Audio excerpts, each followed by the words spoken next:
Marshall, Will, and Holly on the routine expedition met the greatest earthquake ever known. High on the rapids, it struck their tiny raft and plunged them down 1,000 feet below to the land of the lost.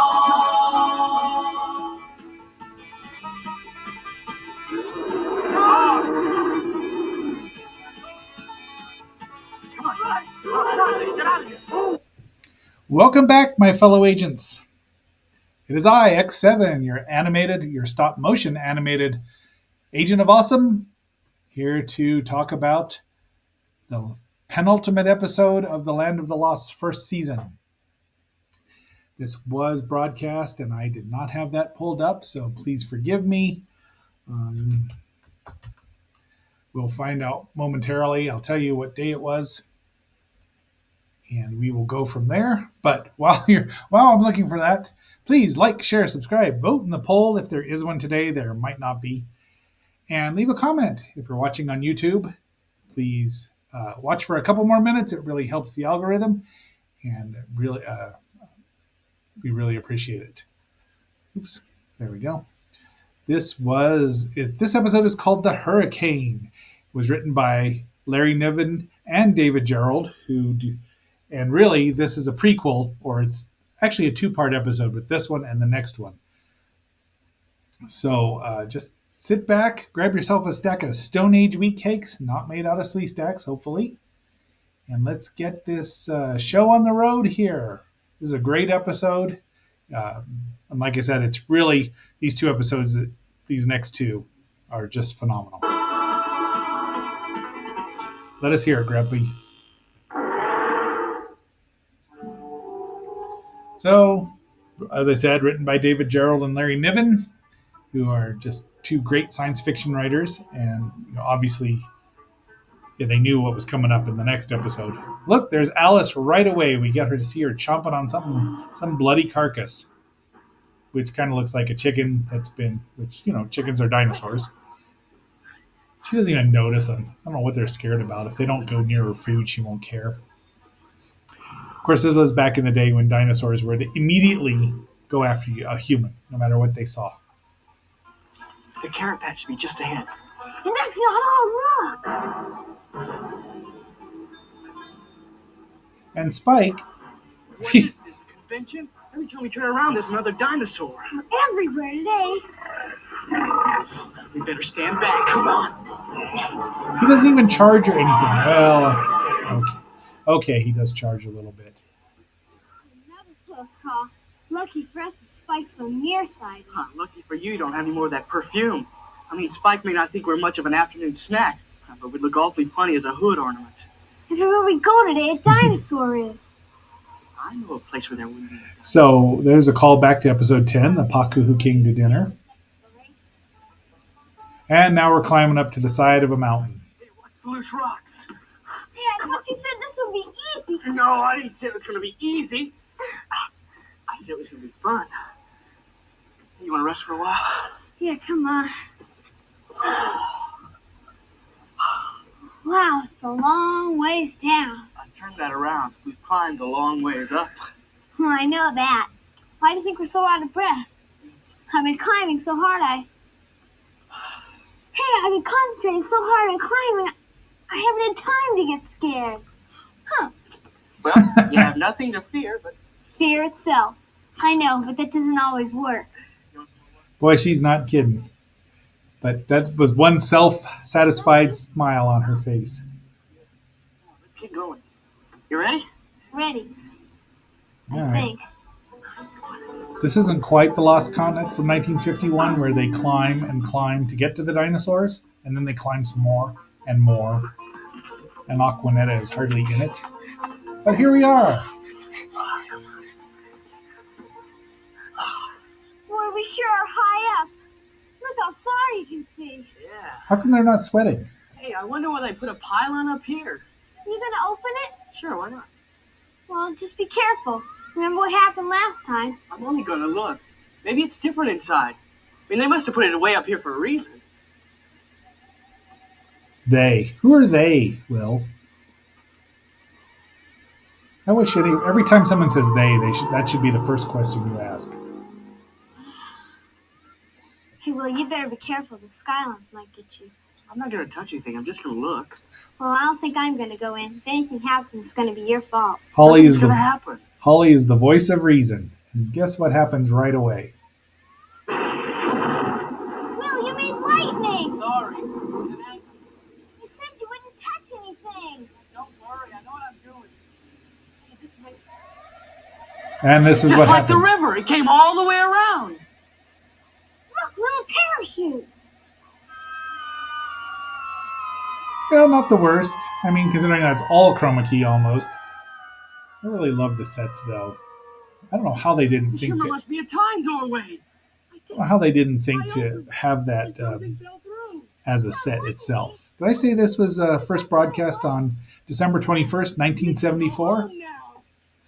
So, But how? With a ladder? We'll figure something out. Hey, we better go see You who won't. came through it. Parachute came down in the swamp. Yeah, and whoever it is might be in danger if old Grumpy's hanging around there. Come on. Yeah. they got down in a hurry, though, didn't they? Although climbing down a mountain is a lot easier than climbing up, I'll tell you what. Anyone, get this dang thing away from me! You did. Get out. Hey! Oh, Scat. And there's Spot, who hasn't been eaten. One of the many Spots. I think this is Spot's starring role. Beat it, Spot. Scat. Go on. Pick on somebody your own size. Go on. Beat it, Spot. And go play with Grumpy. A real Coelophysis wasn't that big. Yeah, sure am happy to see you, kids. Where am I, and what in the heck was that? It's only a celophysis. It's omnivorous. Coelophysis. Much care where it goes to church. It sure has got bad manners. Hey, you all right? Well, I think so. My glider got chewed in half at an embarrassing moment. I guess I lost my bearings on the way down. You sure did. I'm Will Marshall, and this is my sister Holly. Beauregard Jackson of Fort Worth, Texas, at your service. Our place is open. Texas. We'll be able to get So we down. know what this is going to be like. Hey, I think we ought to get you down out of there. Nothing to please me more, son. How do you suppose they did that? Got him down without a ladder. I guess you had a bit of bad luck, Mr. Jackson. I don't think Mission Control is going to be quite that polite.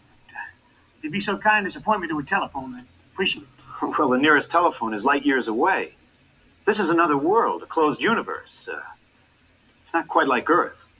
I mean, this place is filled with dinosaurs and monkey-like people that we call Pakuni. In fact, it was built by the ancestors of some giant insect-like creatures that we call sleestaks. You from Texas? No, why? You sure do tell some mighty fine stories. If you please help me to a phone, I'd appreciate it. That says all you need. And now Beauregard gets to meet Grumpy. Will, the pine swatter, come on. So Beauregard there is played by Ron Masek, who was in many, many things. He was best known for his role of Sheriff Mort Metzger of Cabot Cove in the CBS series Murder, She Wrote, starring Angela Lansbury, who predeceased him by only 9 days, according to Wikipedia. He was in Ice Station Zebra, Tora Tora Tori, and the Harper Valley PTA. That's Grumpy. Poor Grumpy. You think he would have learned. He was in Mary Tyler Moore, The Monkees, Get Smart. He's in just tons of stuff. This is his only appearance, of course, on Land of the Lost. Plasma field was building up over the heat shield, so I couldn't see too much of what was going on. Mr. Jackson, that doesn't sound like any glider I've ever heard of. Sure, son, it was a hypersonic glider. Same as I've been flying for the past 6 years between Phoenixport and Space Station 5. A spaceship? Well, not a real spaceship. I mean, these gliders don't go to other planets like the pulse ships. I never did ask him what year he was In from. our future, where we come from, we don't have any space shuttles yet. Boy, talk about thinking I'm ahead. starting to feel awful lost. In the 90s, because he says about 20 years Don't later worry on. about it, Bo. Tomorrow will be a better day. Why don't we hit the sack? I think I have an extra blanket for you. Will, clean up this, would you? Yes, sir. Will, you're gonna have to tell Dad sooner or later. I know. Tomorrow. And speaking of stop motion that he was also in Laser Blast, a movie I saw in the drive-in and still don't care much for. I opened one of the doorways to home, and I was touching some of the crystals on the matrix table. Hey, look, Mr. Jackson, I'm sorry. I didn't mean to strand you here. You little buzzard. So was you. I always did want to visit another planet, but this is not what I had in mind. Dad, I could have put it back, but I was afraid it might make it worse. Now, that was good thinking. Do you remember the crystals that you touched? Yeah. All right, then maybe we can undo the damage. Now, wait a minute. That thing is a doorway, isn't it? I mean, that's the thing I came through, and it's still open. Might be able to get back through it if we can get to it. You wouldn't mind getting back about 20 years after you started now, would you? Well, of course now. We just want to get back. I see. It's 50 to 60 meters up. I think he's a little further ahead than 20 years, basing this on what 1993 actually was. The pylon again? Like it here, Marshall? I think the boy's right. I guess he is. Miles up, half mile a second. That's where the wind is coming from because it's moving. And once I go through that gate, I can free fall all the way down to where I can breathe the air. But after that, I'm sure going to need my parachute. Uh-oh. Wait a minute, Mr. Jackson. We don't have any parachutes for us to get back. I know, and I'm sorry about that. Once I get through and I get back to his ship, I promise I'm going to come back for you. Will, you want to show me where that's at? Yeah, follow me. But, well, we all know. And there they climb right back up again. Here's a mystery. It's one thing to know about it, but seeing it. Dad? What is it? So everyone gets to look It's like through. the river. And then Holly is the one we get to see what she sees. It's that! It's us on that hill. That hill's this hill, isn't it? It's like looking all the way around the world. I told you this was like a small closed universe. So we don't get any more dinosaurs after this. Jackson. Well, why not? I can fly a glider through that gateway. It'd be just like docking at a space station. The other side of that doorway is moving. The wind's pouring through it right into our side. And at a half mile per second, nobody can dock with that. If we don't close that doorway, sooner or later, that wind's going to turn into a hurricane. And it won't stop rising until all of the air in this valley is moving at a half a mile per second. And that's fast. Marshall, sometimes you're scarier than them dinosaurs. Rick Marshall is very, very smart. I'm of the opinion that I don't know what they were doing, but I think they were looking for something like that on this routine expedition. I don't believe for a minute this expedition was routine. Green, yellow. The Skylons have appeared. I don't believe for a minute this routine this expedition was a routine. I think they were out. He was out there, had to take his kids because mom wasn't around, and it was summertime. What sequence of colors? It's the same. No, wait. It's different. Green, yellow, green. Blue, yellow, green. Red, yellow, green. Green, yellow, green. Blue, yellow, green. Red, yellow, green. That's making it worse! They were trying to tell us how to stop the natural wind. But it isn't a natural wind. So their signals just made it worse. Oops. Even the Skylons aren't perfect. And so did that end up on Earth in the 21st century? Probably. The wind's building up again. What do you suppose the Marshalls would have thought of had they got back 20 or 40 years ahead of themselves? We'd like to too. We're just as anxious as you are. But there's nothing anyone can do as long as that one and only time doorway is acting as a giant hurricane. Whether you have to slow it down or shut it down. You shut it down, you'll be cutting off my only way out. Would you rather be alive or dead, Mr. Jackson? He must be a private pilot. He might have been joyriding because he says he hasn't flown one of the big spaceships. It's a glider, which obviously is a one-man spaceship or one-man ship. You might have a chance, but just one chance, Jackson. Gonna be enough. I did have somebody once tell me, certain Agent DA, All right, that tell me everyone what's wanted happening to outside. everyone wanted to be from Texas. They just didn't know it. So Rick's gained control of the hole in space, the gateway. Watch out, it's going into the cliff. Oops. Hey, it came right up the side of the mountain. It's below us. All right, Marshall, you made a turn to the right now. Now turn it to the left until I say whoa. Whoa. Just remember Whoa. how to do it. Is it working? Now hold it. Just a little bit more. They're like tuning crystals, Hold it right there. That's fine. except like on a television set, tuning knobs. Hold it. I'll forego the obligatory joke about knobs from Texas. I must have slowed it down. It looks like it's coming right down our throat. If it isn't high enough, you can climb up in the pylon. There's your last now and stall this at the gate. That's the source of it. Marshall, get your kids out of here. Well, what about you? I'm going home. Good luck, Jackson. I had the farewell stuff. Come on, get out of here. Come on. Safety first. Got to get that helmet on. I think that's a great effect, even if the rocks are obviously not real.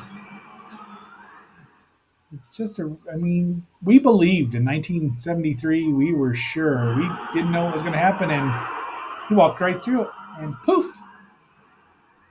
Shut the wind off, but the Skylon never returned. Which kind of contradicts a little bit about what's going on, but there's a reason. We'll never know. This episode preceded Gateway's the last gone. one. It destroyed the pylon. I guess we'll never be able to open up that gateway again.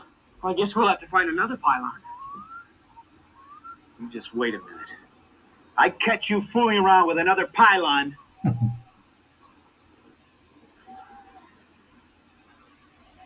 There'll be no television for a week. Well, sir, let's go home. all right. And there's a lot of foreshadowing in here, although that's a little scary. So this second to last episode, or penultimate episode, if you will, just really shows the thought and just the way they, both writers, and they wrote the next episode as well.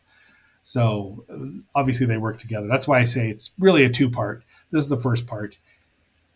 And showing them that there's a way out. And because, Beauregard got to leave when he came in. So the balance was restored. Everything was back to normal in the land of the lost, except their -1 Skylon, who probably is an interdimensional being and just came back anyway. We'll never know that. However, I'm trying not to give away any spoilers, but everyone who's watching has probably seen this, and these two episodes are just great. I mean, the last 5 of these episodes were amazing, and I think, actually, out of 17 episodes, I would bet 10 of them are great, and the rest are between good and very good. So that's for a Saturday morning television show that's only supposed to be for kids. The fact that it has such a long-lasting impact on everyone and is much beloved by all of us who watched it in the early 70s and 74 says a lot. So next week, my fellow agents, we will be watching that final episode and discussing it, and hopefully trying not to go over 30 minutes. But until then, don't go into any pylons and mess around with the crystals. And until our next assignment tomorrow, and it'll be music, this is X7 signing off. When I look all around, I can't believe the things I found. Now I need to find my way. I'm lost, find me. Living in the land of the lost. Living in the land of the lost.